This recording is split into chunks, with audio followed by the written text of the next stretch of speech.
आता मुख्य जनावरांचा तुम्ही आशीर्वाद घेताय, तर त्या गोशाळेपासून तुमच्या लाईफमध्ये काय बदल झाला? सगळा बदल म्हणायचा तर गोशाळेपासूनच झालाय, कारण अनएक्सपेक्टेड होतं. पोस्ट ग्रॅज्युएट मुलगी आहे, शेवटी MBA झालेलं आहे माझं.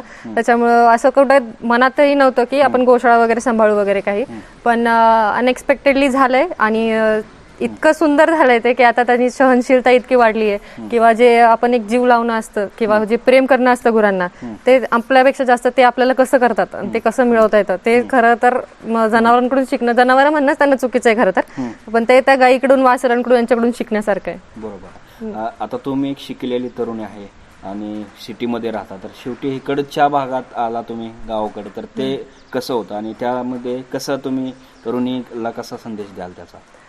नाही, ॲक्च्युली कसंही तुम्ही पाहिलं तर अर्बन लाईफ आणि रुरल लाईफमध्ये रुरलच बेस्ट आहे. शेती तुमचे किती तुम्ही नैसर्गिक जगताय याला खरं तर महत्त्व आहे.